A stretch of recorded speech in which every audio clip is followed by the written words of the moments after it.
મિત્રો આજે આપણે આવી પહોંચ્યા છે સોનગઢ તાલુકાના ગોપાલપુરા ગામે.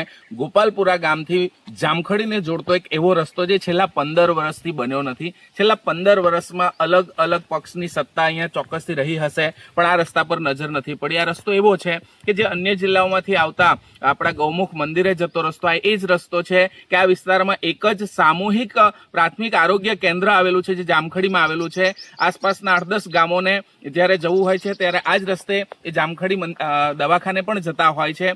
તેવા રસ્તામાં આ પારાવાર મુશ્કેલીનો સામનો કરી રહ્યા છે એના ગ્રામજનો મોટી સંખ્યામાં જ્યારે જોડાયા છે અને એટલો બધો બિસ્માર હાલતમાં આ રસ્તો છે કે જે વહેલી તકે બને તો કંઈક રાહત આ ગ્રામજનોને થાય. 15 વર્ષથી રસ્તા વિના હાલાકી. ગોપાલપુરા જામખડી માર્ગની દુર્દશાથી ગ્રામજનોમાં રોષ. સોનગઢ તાલુકાના ગોપાલપુરા ગામેથી જામખડી ડોન ગામને જોડતો મુખ્ય માર્ગ છેલ્લા અંદાજે 15 વર્ષથી ન બનતા સ્થાનિક ગ્રામજનો અને વાહનચાલકો ભારે હાલાકીનો સામનો કરી રહ્યા છે. રસ્તાની બિસ્માર હાલતને કારણે રોજિંદી અવરજવર મુશ્કેલ બની ગઈ છે, જ્યારે ચોમાસા દરમિયાન સ્થિતિ વધુ વિકટ બની જાય છે. ગ્રામજનોના જણાવ્યા મુજબ રસ્તા પર મોટા ખાડાઓ હોવાના કારણે વરસાદી પાણી ભરાઈ રહે છે, જેના કારણે અકસ્માતોની ઘટનાઓ પણ સર્જાય છે. આ માર્ગ વિસ્તાર માટે અત્યંત મહત્વનો માનવામાં આવે છે, કારણ કે આ જ રસ્તો પ્રખ્યાત ધાર્મિક સ્થળ ગૌમુખ સાથે જોડાયેલો છે.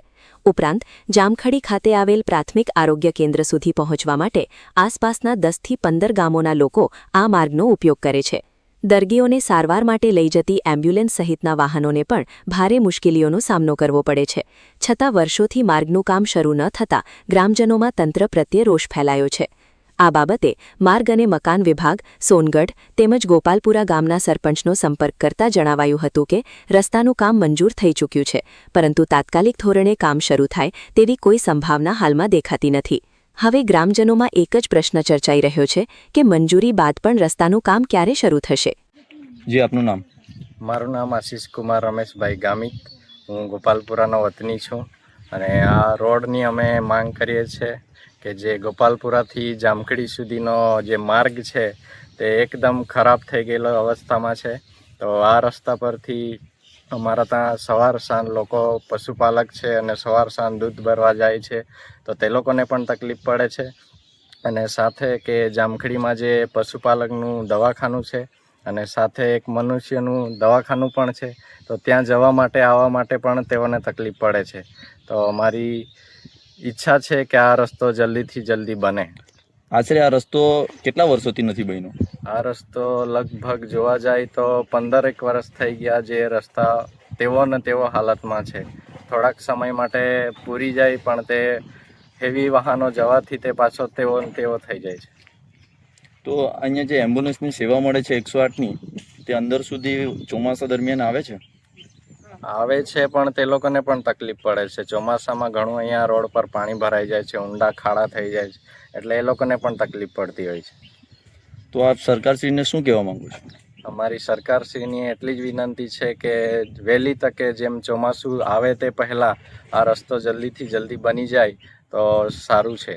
તો સરકારશ્રીને અમારી ગ્રામજનો વતી એ જ માંગણી છે કે તમે અમને આ જલ્દીથી જલ્દી રસ્તો બનાવી આપે કે જેથી કરીને પશુપાલકોને કે બાળકો સ્કૂલે જતા હોય તેઓને કે પછી એક પ્રાથમિક સારવાર માટે જે એમ્બ્યુલન્સની હોય કે જે કંઈ પણ સારવાર હોય તે સારી રીતે થાય.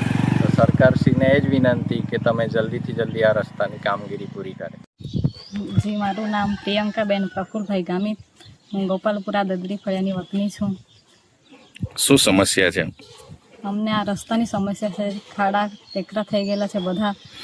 વરસાદ ચોમાસાની ઋતુમાં બધા ખાડામાં પાણી ભરાઈ જાય છે, એટલે વાહનોને જવાની તકલીફ થાય છે.